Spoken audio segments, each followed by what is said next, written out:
Good afternoon students, তোমরা কেমন আছো? ভালো আছো? যাই হোক, আজকে তোমাদের আমি লেসন 2 এটা পড়াবো। তোমরা বইটা খুলে নাও এবং পেজ নাম্বার 23 এটা বের করো। আমি টেক্সটটা পড়াচ্ছি। আচ্ছা চলো, এটা টাইটেলটাকে দেখে নেওয়া যাক। এ ফিট অন ফিট। দেখো মজার ব্যাপার, দুটো ফিট রয়েছে কিন্তু বানান আলাদা। FEAT আর একটা FEET। দেখো, প্রথম ফিটটা হচ্ছে কীর্তি আর পরেরটা হচ্ছে পায়ে, পা। মানে একটি কীর্তি পায়ে বা পায়ে চলে, অন ফিট মানে পায়ে পায়ে। তো পায়ে পায়ে হেঁটে যে কীর্তি সেটাই হচ্ছে এ ফিট অন ফিট। তো এটাই হচ্ছে আমাদের টাইটেল। তো কি কীর্তি হলো পায়ে হেঁটে সেটাই এখানে রয়েছে। দেখো এখানে পাহাড়ের ছবি আছে। এই যেটা পাহাড় দেখা যাচ্ছে মাউন্ট, এটা হচ্ছে মাউন্ট এভারেস্টের ছবি। পরে আমরা আরও জানতে পারবো। এখানে লেখা আছে what do you see in the picture. তুমি এখানে পিকচারে তুমি কি দেখতে পাচ্ছ বা কি দেখছো? তো আমরা একটা পাহাড় দেখতে পাচ্ছি। Which is the highest mountain peak in the world. এখানে কোশ্চেন করেছে পৃথিবীর মধ্যে সব থেকে উঁচু পর্বত শৃঙ্গ কী? পিক মানে সব থেকে উঁচু শৃঙ্গ। হোয়ার ইজ ইট লোকেটেড, এটা কোথায় অবস্থিত? তো এই প্রশ্নগুলো এখানে রয়েছে। আমরা এখানে টেক্সটটা পড়লে এগুলোর উত্তরগুলো আমরা ভালো মতো পেয়ে যাব। তো চলো আমরা টেক্সটে চলে যাচ্ছি। Edmund Hillary and Tenzing Norgay were part of the British expedition to Mount Everest in 1953। দেখো, এডমন্ড হিলারি এবং তেনজিং নোরগে এরা দুজনে ছিল যে ব্রিটিশদের করা যে দুঃসাহসিক অভিযান, এক্সপিডিশন মানে দুঃসাহসিক অভিযান, সেই অভিযানের একটা অংশ তারা ছিলেন, পার্ট। সেটা কিসের অভিযান? দুঃসাহসিক অভিযান টু মাউন্ট এভারেস্ট ইন 1953। 1953 সনে মাউন্ট এভারেস্টে যে দুঃসাহসিক অভিযান ব্রিটিশরা করেছিল তার একটা অংশ ছিলেন এই এডমন্ড হিলারি এবং তেনজিং নোরগে। এবার দেখো, colonel John Hunt lead the expedition. দেখো, কলোনেল মানে সেনাপতি বলতে পারো, এখানে নাম আছে। কলোনেল জন হান্ট ছিলেন এই যে দুঃসাহসিক যে অভিযানটা তার নেতৃত্বে ছিলেন, নেতৃত্ব তিনি দিয়েছিলেন। লিড দ্য এক্সপিডিশন, কেউ যদি কোনো কিছুকে নেতৃত্ব দিয়ে চালিয়ে নিয়ে যায় সেটাকে লিড দেওয়া বলে। আচ্ছা, তারপর Hunt selected a team of people, all of whom were experienced climbers. দেখো, হান্ট যিনি নেতৃত্ব দিয়েছিলেন তিনি বেছে নিয়েছিলেন এ টিম অফ পিপল, যে মানুষের একটি টিম, মানুষ দ্বারা গঠিত একটি টিম বা দল তিনি বেছে নিয়েছিলেন। কাদের মধ্যে থেকে? All of hmm where experienced climbers. দেখো, ক্লাইম্ব মানে বেয়ে বেয়ে ওঠা, যারা পর্বত শৃঙ্গ বেয়ে বেয়ে উঠতে পারে বা পর্বত আরোহী তাদেরকে ক্লাইম্বার্স বলে।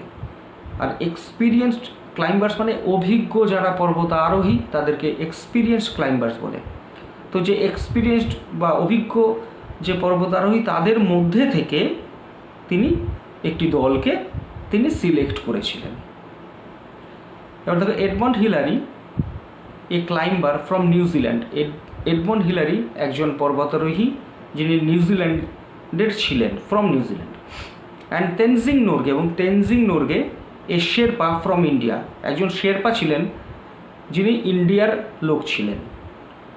War among the 11 chosen climbers, ওই যে 11 জনকে চুজ করা হয়েছিল তাদের মধ্যে থেকে তারা ছিলেন। তাহলে 11 জনকে চুজ করেছিলেন কে? ওই কলোনেল জন হান্ট, উনি। আর দেখো, শেরপা, তেনজিং নোরগে ছিলেন শেরপা। শেরপা কথাটা তোমাদেরকে বুঝতে হবে। যারা শেরপা কাদেরকে বলা হয়? তোমার যারা মাউন্ট এভারেস্টে যায় সবাই তো রাস্তা জানে না, শেরপারা রাস্তা জানে, ওখানকার লোকাল হয়, স্থানীয় মানুষ। তাদের কাজটাই যারা বিদেশ থেকে আসে তাদেরকে রাস্তা দেখিয়ে ওই পর্বত আরোহণ করতে সাহায্য করে, তাদের মালপত্র তাদের বয়ে নিয়ে যায়। এবং সেরকমই একজন শেরপা ছিলেন তেনজিং নোরগে, যিনি ভারতীয় ছিলেন। এইবার সেই এডমন্ড হিলারির সঙ্গে তিনি গিয়েছিলেন। আচ্ছা, এবার পরের পাতা উল্টে নাও। দেখো, after months of planning the team began to climb. দেখো, আফটার মান্থস অফ প্ল্যানিং মানে অনেক মাস ধরে যে পরিকল্পনা যেগুলো করা হয়েছিল সেগুলোর পর the team began to climb, ওই যে দলটার কথা বলা হলো, তারা মানে সেই পর্বতারোহণ করতে তারা শুরু করলো।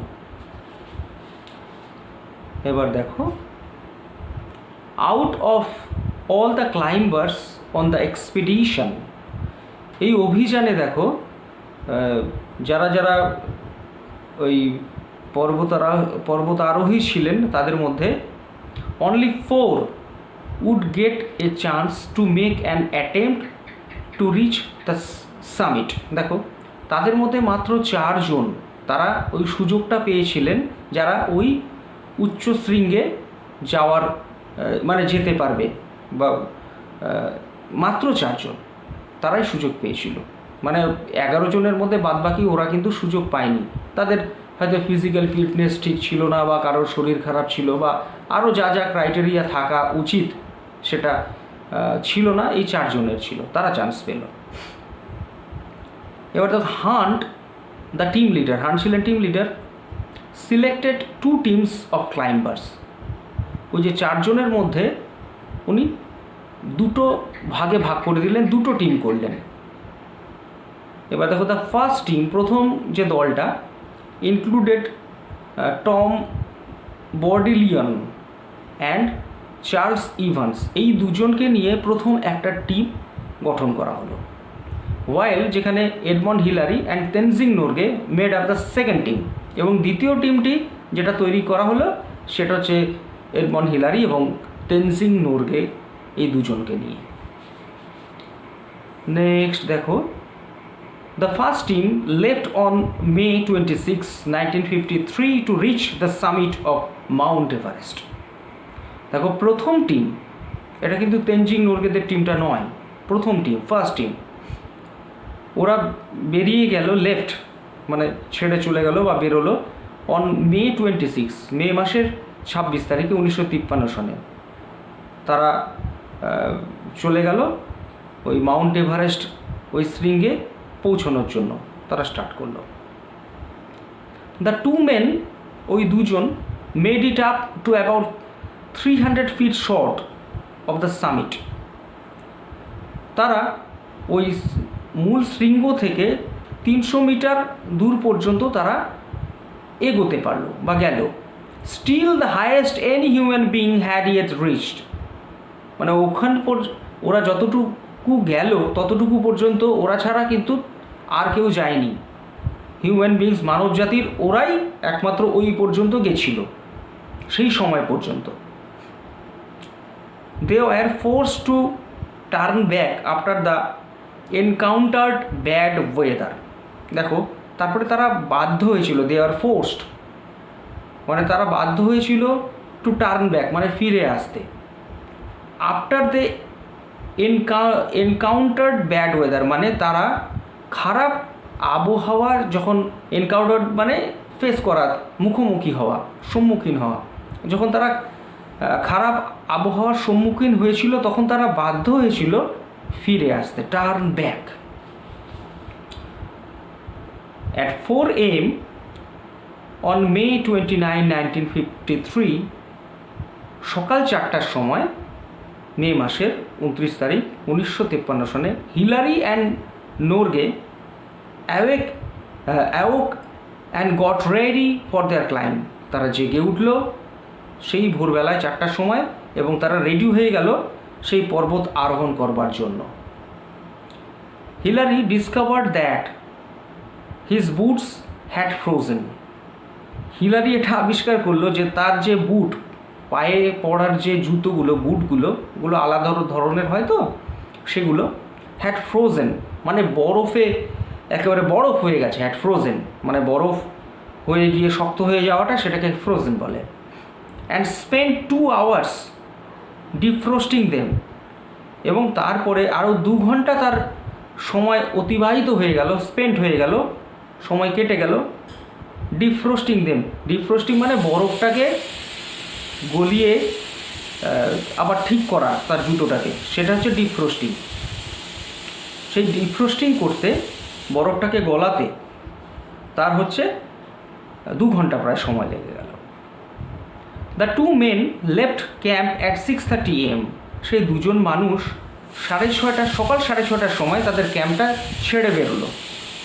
But upon their climb, they came upon one particularly difficult rock face. তারা এই পর্বতারোহণ করতে করতে তাদের উপরে তারা দেখলো যে একটা নির্দিষ্ট একটা খুব মানে জটিল বা কঠিন একটা পাথরের মুখ তারা দেখলো, মানে যেটা পার করাটা খুব কষ্টকর, ওপরে যাওয়াটা। But Hillary found a way, কিন্তু হিলারি একটা রাস্তা বের করেছিল টু ক্লাইম্ব ইট, মানে ওটা বেয়ে বেয়ে ওঠার একটা রাস্তা বের করেছিল। সেই কঠিন পরিস্থিতির সেই পাথরটা তাদের বাধা হয়ে দাঁড়ায়নি, সেটা হিলারি রাস্তা বের করে নিয়েছিলেন। The rock face is now called Hillary's step. দেখো, এই পাথরের মুখটা, রক ফেস, এটাকে এখন এই হিলারির স্টেপ বলা হয়, কারণ এখনও যারা পর্বতারোহী, যারা এভারেস্ট জয় করতে যান, ওই পাথরটা তারা পান এবং সেই রাস্তাটাও তারা পান, যেটা হিলারি তৈরি করে দিয়েছিলেন। তাই ওই রক ফেসটা যেটা হিলারি আবিষ্কার করেছিলেন, বা সেই রাস্তাটা, সেটাকে হিলারির স্টেপ বলা হয়। অ্যাট 11:30 AM, 11:30 সকাল, Hillary and Norgay reached the summit of Mount Everest. তারা পৌঁছেছিলেন, রিচড কোথায়? সে মাউন্ট এভারেস্টের মানে পিকে, সেই উঁচু জায়গাটায়। Hillary reached out to shake Norgay's hand. দেখো, Hillary reached out to shake Norgay's hand. দেখো, যে তেনজিং নোরগের হাতটাকে ঝাঁকানোর জন্য হিলারি মানে হাত বাড়ালো বা এগিয়ে গেল। But Norgay gave him a hug in return, কিন্তু তার পরিবর্তে নোরগে তাকে জড়িয়ে ধরল। হাগ মানে জড়িয়ে ধরা, মানে হিলারি হাত মেলাতে চাইল, কিন্তু নোরগে এত খুশি হলো, সে জড়িয়ে ধরল হিলারিকে। The 2 men enjoyed only 15 minutes at the top of the world because of their low oxygen supply. দেখো, the 2 men enjoyed only 15 minutes. এই দুজন মানুষ সেখানে ওই যে এত কষ্ট করে উপরে উঠলো, সেই উপরে উঠে মাত্র 15 মিনিট তাদের সেই সাফল্যটা উপভোগ করতে পেরেছিল। সেই টপে, at the top of the world, পৃথিবীর সব থেকে উচ্চতম শৃঙ্গে উঠে মাত্র 15 মিনিট তারা উপভোগ করতে পারলো তাদের সেই সাফল্যটা। কারণ of their low oxygen supply, মানে তাদের অক্সিজেন সাপ্লাইটা হয়ে গেছিলো লো, কম। মানে ওপরে উঠলে পরে, যখন পর্বতের অনেক ওপরে ওঠে, তখন যত উপরে ওঠা যায় অক্সিজেন লেভেলটা কমে যায়, শ্বাস প্রশ্বাস নেওয়া কঠিন হয়ে যায়। তোমরা যদি কখনো উপরে যাও, কখনো ওরকম পাহাড়ে চড়ো, তাহলে বুঝতে পারবে যেরকম অনেক উঁচুতে গেলে শ্বাস নিতে অসুবিধা হয়, তাই অক্সিজেন সিলিন্ডার নিয়ে যেতে হয়। ওদের অক্সিজেন কমে গেছিলো, তাই ওরা 15 মিনিটসের বেশি ওখানে থাকাটা সেফ মনে করলো না, যদি অসুবিধা হয়, তাই তারা ব্যাক করলো। তাই এখানে বলেছে যে 2 men enjoyed only 15 minutes at the top of the world because of their low oxygen supply. এর মানে 15 মিনিট পরে তারা ব্যাক করে চলে এসেছিল। They spent their time taking photographs and enjoying the view. তারা তাদের ওই সময়টা তারা অতিবাহিত করেছিল ছবি তুলতে, টেকিং ফটোগ্রাফস, ছবি তুলতে হবে, ওখানে উঠেছিল যে, তার প্রমাণ তো লাগবে।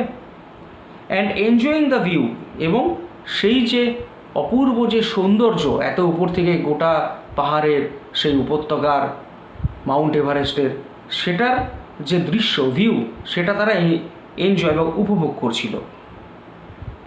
Norgay placed a food offering to God, Tenzing Norgay কিছু খাদ্য সে ঈশ্বরের উদ্দেশ্যে সে রাখল। When their 15 minutes were up, যখন তাদের 15 মিনিট শেষ হয়ে গেল, Hillary and Norgay made their way back down the mountain. তারপর হিলারি এবং নোরগে তারা সেই পাহাড় বেয়ে তারা নিচে আসা শুরু করলো বা নিচে আসলো। তো এই হচ্ছে তোমাদের টেক্সট আমি আজকে পড়ালাম। আর যে অ্যাক্টিভিটিসগুলো রয়েছে সেগুলো তোমরা করবে, আমি একটু একটু বলে দিই। যেমন অ্যাক্টিভিটি 1, এখানে দেখো লেটস ফাইন্ড আউট, এগুলো খুঁজে বের করতে বলেছে। হোয়াট হ্যাপেন্ড অন মে 29, 1953, যে follow the given sequence and describe, যে মের 29 তারিখ 1953 সনে কী কী ঘটেছিল, টাইমগুলো দেওয়া আছে। এবার টাইম অনুযায়ী কী কী ঘটনা ঘটেছিল, যেমন 4 AM কী ঘটনা ঘটেছিল তোমরা দেখে নেবে, আমি লিখে নিয়েছি। যে Hillary and Norgay woke and got ready for their climb, এটা 4টার সময় বয়ে যা আছে সেভাবেই তোমরা করে নাও। 6:30টায় কী হয়েছিল সকালবেলা, the 2 men left the camp ছেড়ে তারা বেরিয়েছিল 2 জন মানুষ। এবার দেখো 11:30 সকালে কী হয়েছিল, Hillary and Norgay reached the summit of Mount Everest, তারা 11:30টার সময় মাউন্ট এভারেস্টের পিকে তারা পৌঁছে গেছিল। আর 11:45 কী হয়েছিল, এই যে এখানে দেখার ব্যাপার, এটা কিন্তু দেওয়া নেই। ওরা 11:30টায় পৌঁছেছিল এবং মাত্র 15 মিনিট ছিল, তাহলে কি হয় 11:45, তাহলে সেই সময় তারা ফিরে এসেছিল। তো Hillary and Norgay made their way back down the mountain, তো এটা 11:45 তারা ফিরে আসা শুরু করেছিল, তাই এটা লিখেছি। তো যাই হোক, অন্যান্য অ্যাক্টিভিটিসগুলো আছে, তোমরা দেখে নিও, তোমরা করে আমাকে হোয়াটসঅ্যাপে পাঠাবে, আমি দেখে দেবো। আর কোনো অসুবিধা হলে আমাকে বলবে, আমি সলভ করে দেবো। আজকে টেক্সটটা এখানেই এই অবধি তোমাদেরকে পড়ালাম, এটা রিভিশন চলছে তোমাদের, এর আগে হয়েছে। যাই হোক, আজকে আর বেশিক্ষণ করছি না। আর তোমাদেরকে প্রত্যেক দিনের মতো যেমন বলি, লকডাউন যেমন চলছে তোমরা নিয়ম মেনে চলবে, বাড়িতে হাত মুখ ধোবে পরিষ্কার করে, জামা কাপড় ছাড়বে যদি কখনো বাইরে যাও, বা বাইরে বেশি যাবে না, না যাওয়াই ভালো, সাবধানে থাকবে, বড়দের কথা শুনবে আর পড়াশুনো করবে। ঠিক আছে, আজকে তাহলে এখানেই আমি আমার টেক্সট শেষ করছি।